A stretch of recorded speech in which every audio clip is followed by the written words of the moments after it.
So all these days we were into all kinds of trouble, from Russia-Ukraine issue to crude oil prices increasing to coronavirus issue to interest rate hike issue. So all these issues are close, finished. Now people are, the market is thinking, or it is looking for any bad news or good news, right? So that is what I can observe from the market. That is my personal opinion. So for the last 10 or 15 trading session, or even for last 1 month, market were screwing us all the way. In the last March and February series alone, I can show you Nifty and Bank Nifty gapping up thrice or even 4 times. So that was a kind of volatile markets we were experiencing for the last 30 days.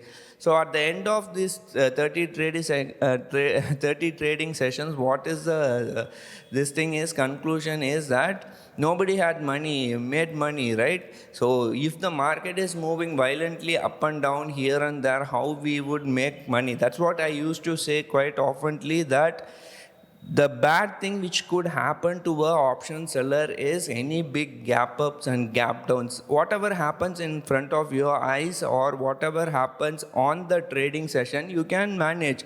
But gap ups and gap downs are something which we cannot manage. So in the last 30 trading session, I can identify, or if you go and see the chart, Nifty and Bank Nifty alone has gapped up more than twice or thrice. So that's a bad thing to happen. And as of now, if I see, sorry, not as of now, if I see the chart, and if you see the chart, now I am not a chartist and I am not an expert in candlestick, but I use charts to for referring my trades. Now what I can see is there is an engulfing pattern. So whatever candle which has formed today is called engulfing pattern. So what is the engulfing pattern is that when the previous day candle is fully covered by today's candle, that is called engulfing pattern. Correct me if I'm wrong. As I told you, I'm not a chartist. I'm a strategist. I know strategies, but I am not a expert in candlestick. So when this happens, the probability of market reversing is high. Now for no reason, or I wouldn't say for no reason, in spite of bad news being there, as we told in our previous videos, now this Russia-Ukraine issue has not been de-escalated. Still there are issues. Interest rate has been hiked, but it is not increased by, earlier US Federal Reserve used to say they are going to increase the interest rate by 50 basis points. Now since this Ukraine-Russia issue came up, they have reduced it from 50 basis points to 25 basis points.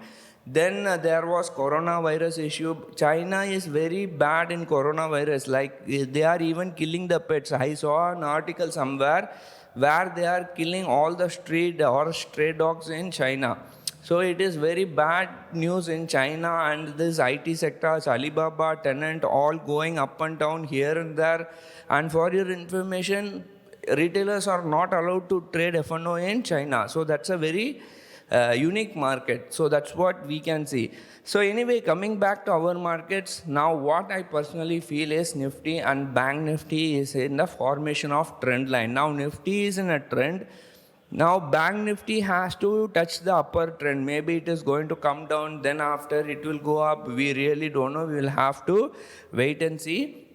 And if you see India specific, there is bad news coming up. Now on April first week, RBI Governor Shaktikanta Das is going to come out with interest rate, repo rate. I am hoping that he shouldn't be increasing the repo rate for now.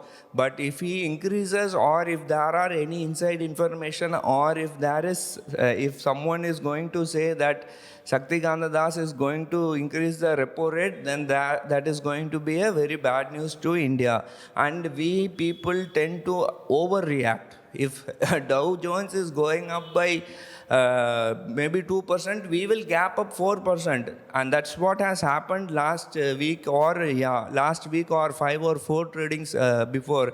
On the expiry, even in last expiry, we saw a very massive gap up, and gapping up on an expiry is a very terrible thing to happen for our option traders, right?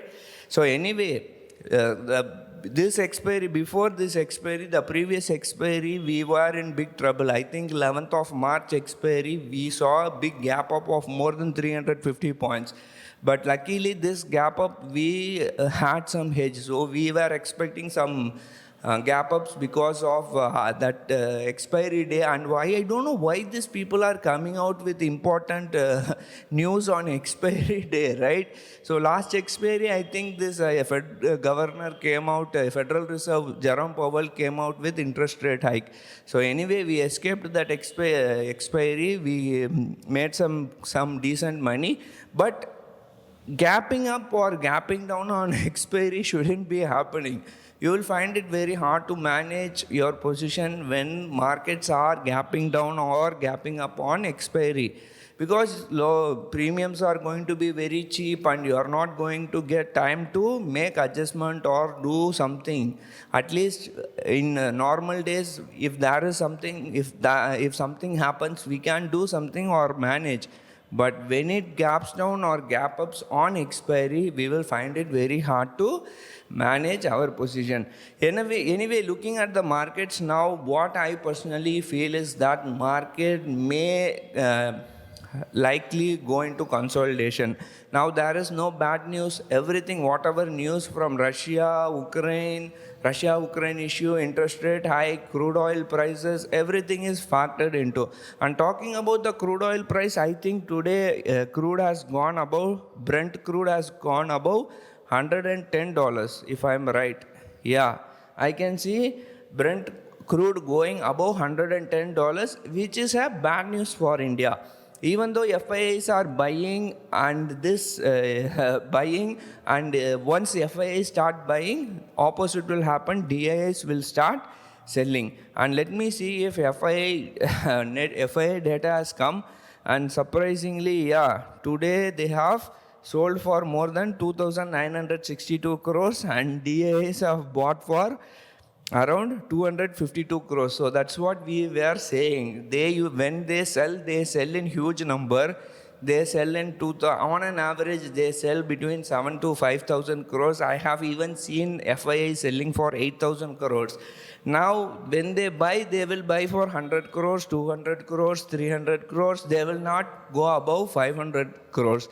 Now, last trading session, which was on, I think Friday was holiday, Thursday, I can see we were seeing FIIs buying for 2,800 crores. I was surprised why these guys are buying so much. This is not their usual pattern, right?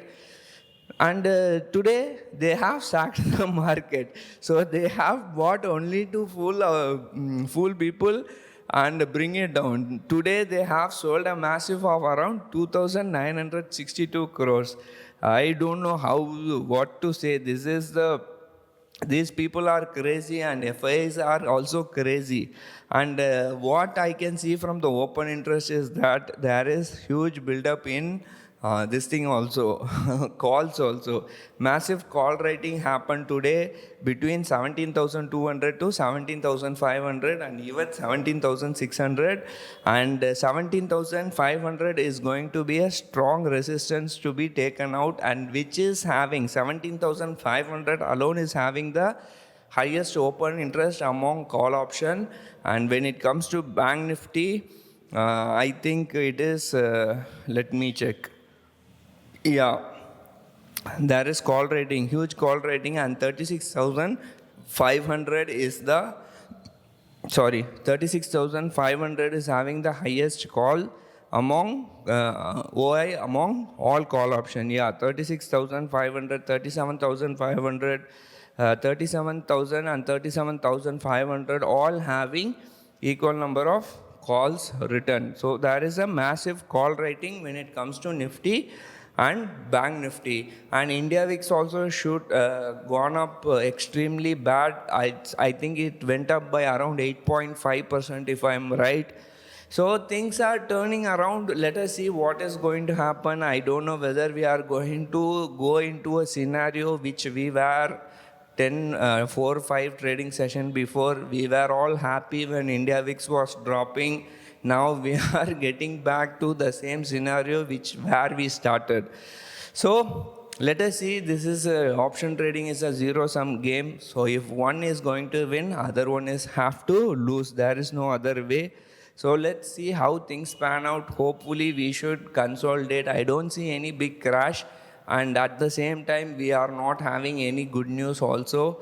So we will have to wait how, we will have to see how the market reacts, and probably market should react to any positive news or negative news from the market. So we'll have to, this has to be decided by the media people.